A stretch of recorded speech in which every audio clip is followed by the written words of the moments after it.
الحمد لله الذي أنزله على عبده الكتاب تبصرة لأولي الألباب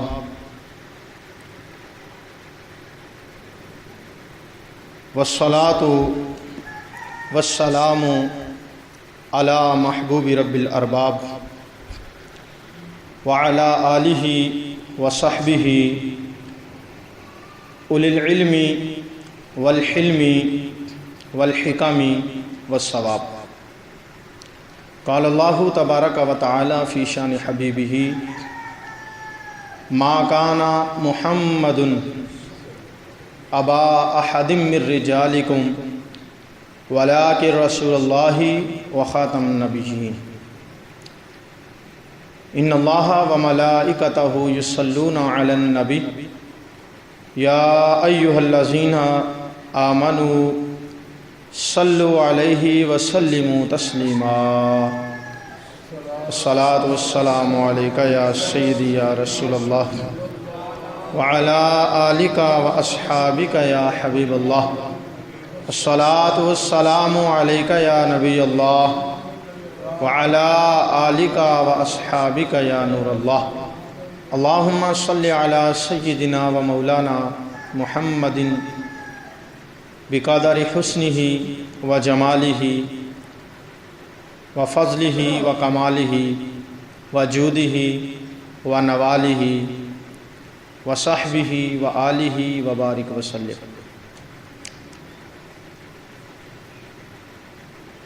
اللہ جل جلالہ کی حمد و ثنا کے بعد درود لامحدود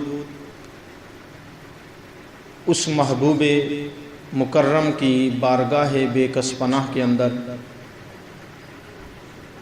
کہ جس کی پلکوں کا اشارہ ہو جائے تو گناہ گاروں کی بخشش ہو جاتی، جو ایک دفعہ کسی غلام کی طرف مسکرا کے دیکھ لے اللہ سارے گناہ معاف فرما دیتا، اور جس کا زندگی کا ہر لمحہ امت کی بخشش مانگتے ہوئے گزرا۔ تمام تعریفیں حضور کی بارگاہ کے لیے کہ ہم جس کے امتی بن کر خوش نصیبی سے اس دنیا میں تشریف لائے حاضر ہوئے۔ نہایت ہی واجب الاحترام سامعین ذی وقار، ختم نبوت یہ ہمارا ایمان ہے، یہ ہمارا عقیدہ ہے، یہ ہمارا مسلک ہے، یہ ہمارا مذہب ہے۔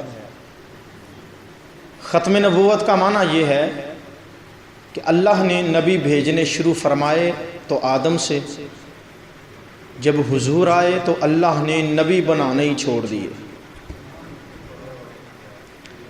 اتنا سونا محبوب بھیجا، اتنا کمال والا بھیجا، اور بنانے کے بعد اتنا اچھا لگا کہ اس نے نبی بنانا ہی چھوڑ دیے۔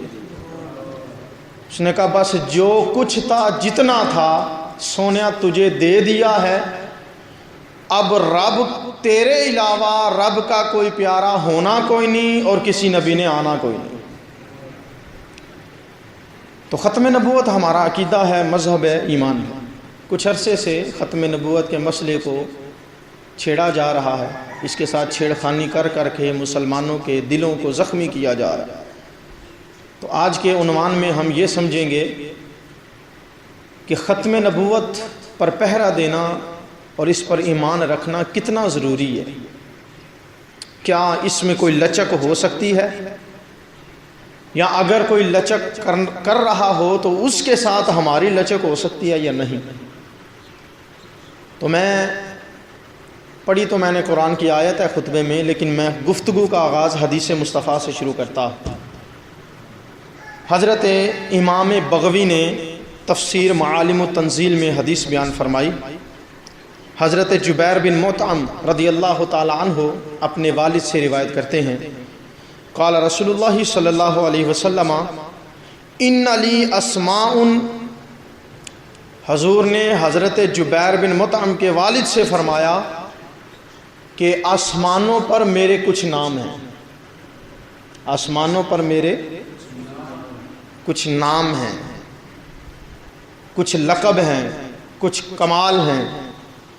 حضور کیا ہیں؟ فرمایا آنا محمد، میں محمد ہوں۔ آسمانوں پہ جو میرے نام لکھے ہوئے ہیں ان میں سے ایک نام یہ ہے کہ میں محمد ہوں۔ وَمُحَمَّدٌ، اور محمد اسے کہتے ہیں ساری کائنات مل کر جس کی تعریف بیان کرتی ہے۔ وَأَنَا أَحْمَدٌ، اور میں احمد بھی ہوں۔ میں نہیں، ایسے نہیں بولنا ہے، تو سارے مل کے ایک آواز سے بولیں۔ ابھی بھی ایک آواز نہیں ہوئی، سارے اونچی آواز سے کہیے سبحان اللہ۔ آپ کو جمعے کے اس عنوان میں سونے کی اجازت ہے۔ آپ کو جمعے والے دن مسجد میں آ کے سونے کی اجازت ہے، لیکن آنکھیں کھلی ہونی چاہیے۔ شرط یہ ہے سو جنہ مرضی اکھاں کھلیاں ہونیاں چاہیے۔ توجہ سے سنیں ذرا بات، یہ جاگنے والا موضوع ہے۔ اگر ختم نبوت کے موضوع پر بھی امت نے نہیں جاگنا تو پھر جاگنا کب ہے؟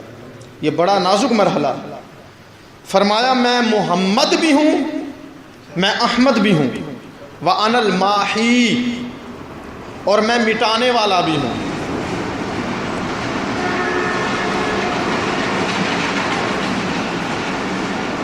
ارشاد مصطفیٰ ہے صلی اللہ علیہ وسلم، حضور نے فرمایا میں مٹانے والا ہوں۔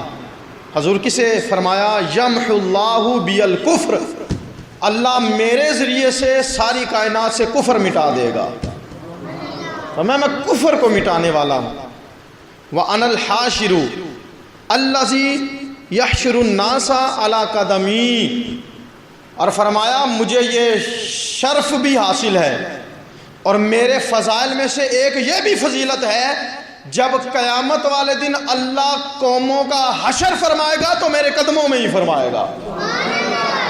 میں سب کا حشر، سب کا انجام میرے قدموں میں ہوگا۔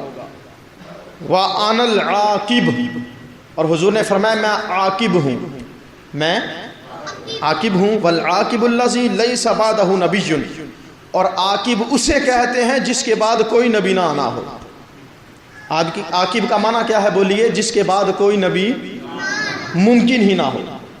عاقب کا مطلب ہے بعد میں آنے والا، پیچھے آنے والا۔ تو چونکہ حضور سب نبیوں کے بعد میں اور پیچھے آئے ہیں، تو اس لیے آپ کو عاقب کہتے ہیں کہ حضور کے بعد کوئی نبی کوئی نہیں آئے گا۔ اور یہ سنن دارمی شریف کی حدیث ہے۔ یہ میں آپ کو کھول کے حدیث اوپر سے پڑھ کے سناتا ہوں۔ حدیثیں پڑھ کے سنانے کا، عربی سنانے کا مقصد اپنی علمیت جھاڑنا نہیں ہوتا، بلکہ میں آپ کو عربی لفظ پڑھ کے اس لیے سناتا ہوں تاکہ یہ برکت نصیب ہو جائے، ہم ان لفظوں کو پڑھ لیں جو لفظ حضور کے ہونٹوں سے نکلے ہوئے ہیں۔ یہ سنن دارمی کی حدیث، اور یہ کتاب میں نے مدینہ شریف سے خریدی تھی۔ حضور علیہ السلام، یہ سنن دارمی ہے اور اس کی حدیث نمبر 50 ہے، 50 نمبر حدیث۔ حضرت عطا بن ابی رباح بیان کرتے ہیں، حضرت جابر بن عبداللہ سے روایت، ان النبی صلی اللہ علیہ وسلم قال، حضور نے فرمایا انا قائد المرسلین، حضور فرماتا ہے قیامت والے دن میں سب رسولوں کا قائد بنوں گا، سب رسول میری قیادت میں ہوں گے، میں قائد ہوں گا، میں لیڈر بنوں گا، سب کا سردار بنوں گا۔ ولا فخرا، لیکن میں فخر کوئی نہیں کرتا۔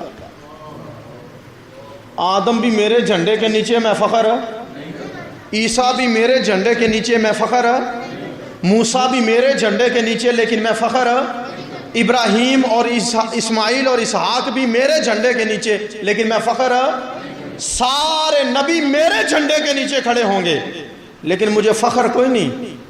علماء فرماتے ہیں، بڑے مزے کی بات ہے، علماء فرماتے ہیں بھائی ابراہیم جیسا خلیل جھنڈے کے نیچے ہو اور حضور فخر نہ کریں، کیا وجہ ہے؟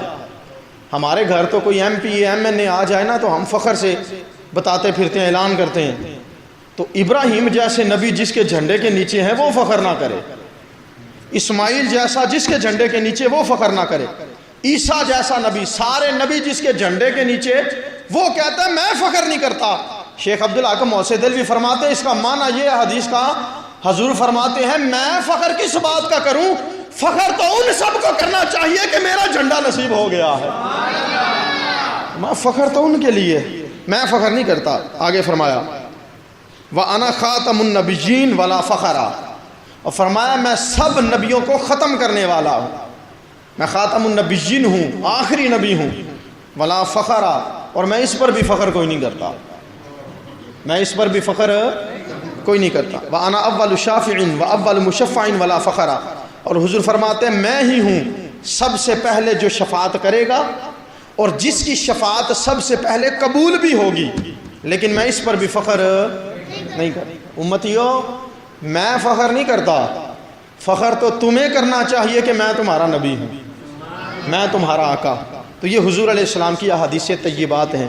فرمایا میرے بعد کوئی نبی ممکن، اور ایک روایت کے لفظ ہیں انا خاتم النبیین وانتم خاتم الامم، فرمایا میں نبیوں میں آخری ہوں، میرے بعد نبی کوئی نہیں، اور تم سارے امتوں میں آخری ہو، تمہارے بعد امت بھی کوئی نہیں ہے، تمہارے بعد امت بھی کوئی نہیں. یہ شان ہے حضور علیہ الصلوۃ والسلام کی. دوستو اللہ نے ہمیں تاکید فرمائی کہ اللہ سے دعا کرو اہدنا الصراط المستقیم.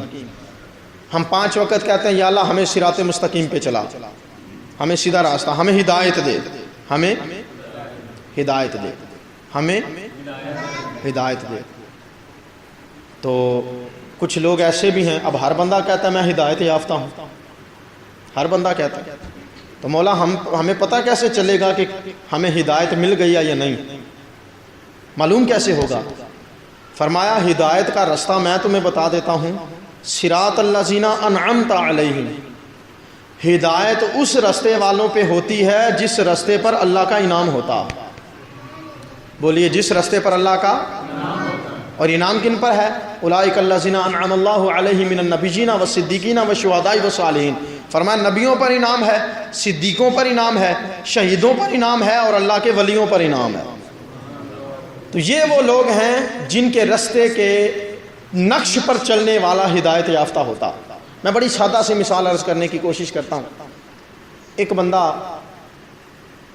ملتان سے ہمارے اس پنجاب میں آئے، اس علاقے میں، اور وہ لاہور ایئرپورٹ جانا چاہتا ہے.